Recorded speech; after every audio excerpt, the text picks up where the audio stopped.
Bismillahirrahmanirrahim. My name is Sanginullah, lecturer pathology in Razi Institute of Medical Sciences. चूँकि आजकल कोविड-19 pandemic है तो हमारे जो क्लासेस है वो फिज़िकली नहीं हो पा रहे हैं। इस वजह से हम आज से ऑनलाइन क्लासेस का आगाज़ कर रहे हैं। डिप्लोमा पैथोलॉजी थर्ड सेमेस्टर की जो क्लास है पैथोलॉजी में हेमाटोलॉजी वो मेरे साथ है, उसके बारे में इंशाल्लाह हम आज पहला क्लास लेंगे। तो हमने जो अनीमिया पहले से की हुई है, बहुत सारे टॉपिक्स हमने की हुई है, तो आज हम उस अनीमिया में आयरन डिफिशिएंसी अनीमिया के बारे में इंशाल्लाह पढ़ेंगे। आयरन डिफिशिएंसी अनीमिया, इसको IDA कहते हैं, iron deficiency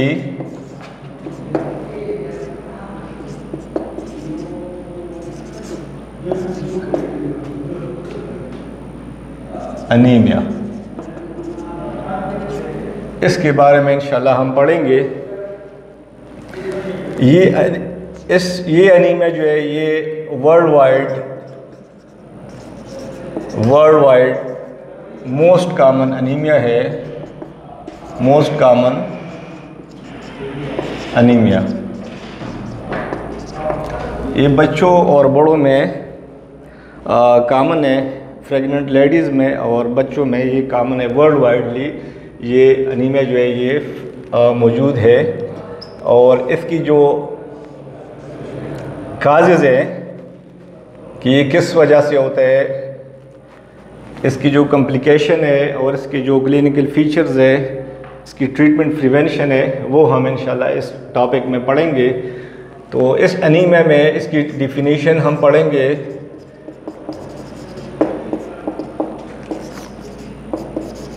In this type of anemia,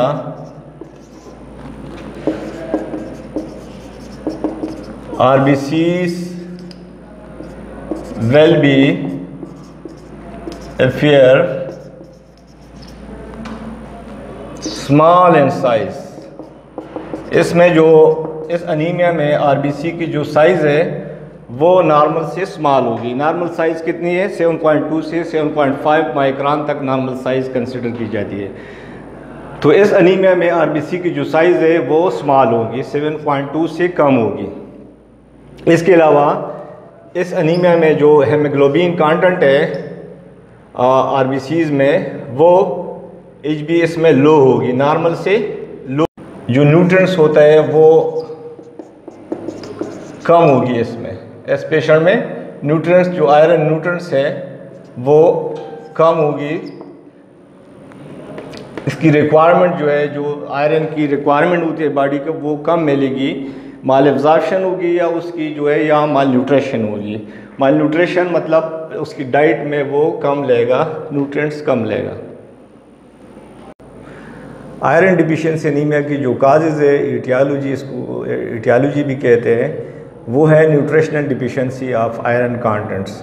अगर कोई पेशेंट अपने डाइट में आयरन की मकदार कम लेता है तो उसमें उन पेशेंट में ये अनीमिया जो है, उन बंदों में अनीमिया डेवलप हो सकती है, आयरन डिफिशिएंसी अनीमिया।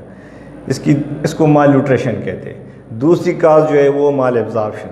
बाज़ औक़ात आयरन प्रॉपर मकदार में लेता है पेशेंट, लेकिन वो उसकी एब्जॉर्प्शन, उसकी डाइजेशन वो प्रॉपरली नहीं हो पाती, किसी डिज़ीज़ की वजह से, दूसरी डिज़ीज़ की वजह से, किसी वर्म इन्फेक्शन की वजह से, या सर्जिकली वो रीजन ड्यूडिनम और जूजिनम जो सर्जिकली उसको रिमूव किया हुआ हो किसी वजह से, तो उस वजह से ये आयरन जो है वो प्रॉपरली उसकी डाइजेशन और एब्जॉर्प्शन नहीं हो पाती, तो उनमें ये अनीमिया वाक़या हो सकती है। इसको माल एब्जॉर्प्शन कहते हैं।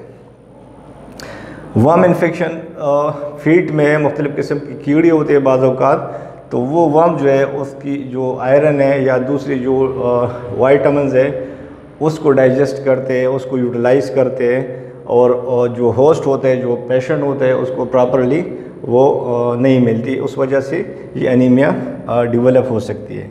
गैस्ट्रेक्टोमी सर्जिकली अगर किसी वजह से ड्यूडेनम या जूजिनम की सर्जरी हुई हो तो इस वजह से भी उसकी जो एब्जॉर्प्टिव एरिया है वो फिर नहीं होता, तो आयरन की कमी वाक़ होती है ऐसे पेशेंट में और आयरन डिफिशिएंसी एनीमिया डेवलप हो सकती है। सीलिएक डिजीज़ है, इसको गैस्ट्रिक एंट्रोपैथी भी कहते हैं।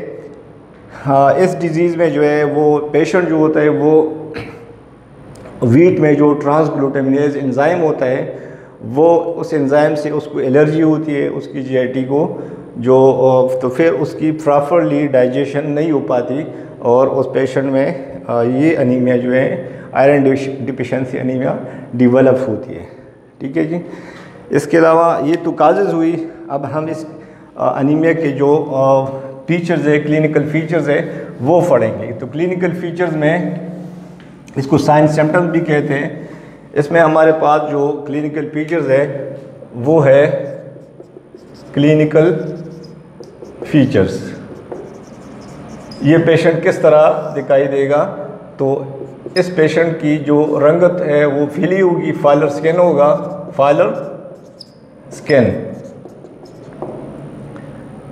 इसके अलावा इसको शॉर्टनेस ऑफ ब्रीथ होगी, सांस जो वो फूलेगा ऑक्सीजन की कमी की वजह से, अनीमिया की वजह से इसकी सांस जो है वो फूलेगा। इसके अलावा इसको फटीग होगी, वो मतलब रेस्टलेस होगा और पल्पिटेशन होगी, पल्स रेट जो है इसका ज़्यादा होगा नॉर्मल से। टेकिकार्डिया होगा, हार्ट रेट भी अनीमिया की वजह से हार्ट की जो धड़कन है वो भी ज़्यादा होगी।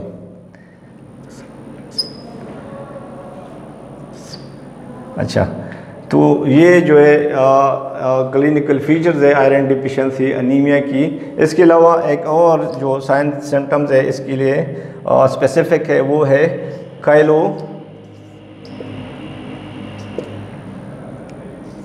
काइलोनिकिया। इन पेशेंट की जो आयरन डिफिशिएंट होंगे इनकी जो नेल्स है वो स्पून लाइक होंगे, जो नेल्स है वो स्पून लाइक होंगे, स्पून शेप की तरह नेल्स होंगे इस तरह इन पेशेंट में। तो ये साइन सिम्टम्स है इस अनीमिया की। इसके अलावा हम इसकी जो लैब डायग्नोसिस है वो पढ़ेंगे कि इसको किस तरह मतलब डायग्नोज करेंगे लेबॉर्ट्री में, इसकी तशखीस किस तरह करेंगे। तो इसकी तशखीस के लिए हम जो है फेरेब्रल स्मेयर करते हैं। डॉक्टर जो है पेशेंट को फेरेब्रल स्मेयर जो है वो एडवाइस करते हैं। तो उस फेरेब्रल स्मेयर को हम फिर उस पेशेंट की जो ब्लड लेते हैं, फेरेब्रल ब्लड लेते हैं और उसकी स्लाइड जो ब्लड फिल्म है वो बनाते हैं और उस ब्लड फिल्म में हम आरबीसी की जो साइज़ है उसको देखते हैं, माइक्रोस्कोप के ज़रिए उस साइज़ को देखते हैं। तो उमूमन आयरन डिफिशिएंसी एनीमिया में आरबीसी की जो साइज़ है वो स्मॉल होगी, नॉर्मल से स्मॉल होगी, 7.2 से माइक्रोन से स्मॉल होगी। और इन आरबीसीज़ में जो हेमोग्लोबिन है, जो रेड पिगमेंट है वो कम होगी। तो इसकी जो आरबीसी साइज़ है वो लो होगी, कम होगी। इसके अलावा इसकी जो हेमोग्लोबिन है एचबी लेवल वो भी नॉर्मल से कम होगा। इसके अलावा जो फेरेब्रल में हम एब्सोल्यूट वैल्यूज़ है, मीन सेल वॉल्यूम है, हेमाटोक्रेट है, पीसीवी है, पैक सेल वॉल्यूम है, मीन सेल हेमोग्लोबिन है, एमसीएचसी, ये सारे जो है वो डिक्रीज़ होंगे। एब्सोल्यूट वैल्यूज़ जितनी भी है ये पैरामीटर जो है आयरन डिफिशिएंसी एनीमिया में लो होंगे। एमसीवी, एमसीएच और एमसीएचसी ये सारे जो है ये कम होंगे, नॉर्मल से कम होंगे। पैक सेल वॉल्यूम जो है PCV, MCV mean cell volume, MCH mean cell haemoglobin और एमसीएचसी जो है mean cell haemoglobin concentration, pack cell volume जो आरबीसी की जो फैक्ट सेल्स है वो कम होगी इसमें। ये सारे जो है ये एब्सोल्यूट वैल्यूज, ये सारे पैरामीटर्स लो होंगे। इसके अलावा हम जो लैब डायग्नोसिस के बाद हम इसकी जो ट्रीटमेंट है या प्रिवेंशन है उस पे जाते हैं। तो ट्रीटमेंट और प्रिवेंशन हम किस तरह, इस अनीमिया की प्रिवेंशन या ट्रीटमेंट हम किस तरह करेंगे। तो ट्रीटमेंट और प्रिवेंशन के लिए पेशेंट को हम जो है प्रिवेंशन ट्रीटमेंट, इसमें हम पेशेंट को न्यूट्रिशनल जो बैलेंस डाइट होता है वो एडवाइस करते हैं। डॉक्टर पेशेंट को एडवाइस करता है कि आप ज़्यादा से ज़्यादा आयरन कंटेंट्स जो है खुराक में वो ज़्यादा से ज़्यादा इस्तेमाल करें। आयरन किस चीज़ में ज़्यादा होता है? आयरन जो है लीफी वेजिटेबल, जितनी भी साग्स, पालक के साग्स वगैरह या जितनी भी लीफी वेजिटेबल हैं इसमें आयरन होता है। इसके अलावा मीट में भी आयरन होता है। तो आयरन कंटेंट्स को न्यूट्रिशनल जो डाइट होता है, बैलेंस डाइट, वो बैलेंस डाइट जो है वो रिकमेंड करता है डॉक्टर। इसके अलावा आयरन सप्लीमेंट इस पेशेंट को देते हैं। आयरन सप्लीमेंट जो है हम आयरन सप्लीमेंट में हम जो है पेशेंट को फेरस सल्फेट जो आयरन होते हैं, फेरस सल्फेट,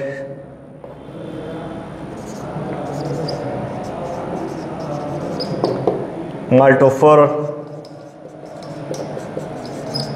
फोलीमार्ट, ये मेडिसिन जो है पेशेंट को एडवाइस करते हैं। फेरस सल्फेट, माल्टोफर, फोलीमार्ट और ये जो आयरन है ये टैबलेट फॉर्म में भी मौजूद है मार्केट में और सिरप फॉर्म में भी, इंजेक्टेबल फॉर्म में भी। तो पेशेंट को ये एडवाइस करते हैं पेशेंट डॉक्टर, और 1 महीने के लिए ये एडवाइस करते हैं। इसके अलावा अगर कोई दूसरा काज हो, आयरन डिफिशिएंसी की अगर कोई दूसरी वजह हो, अगर वर्म इन्फेक्शन हो, तो पेशेंट को वर्म के लिए जो ट्रीटमेंट है अल्बेंडाजोल, बेंडाजोल वगैरह, वो जो है वर्म एंटीवर्म जो है वो एडवाइस करता है, एंटीवर्म्स। अगर ये अनीमिया वर्म्स की वजह से बनी हो तो इसके लिए हम एंटीवर्म जो है वो एडवाइस करते हैं। वो मुख्तलिफ़ नाम पे मौजूद है मार्केट में, अल्बेंडाजोल, बेंडाजोल वगैरह के नाम से। Thank you.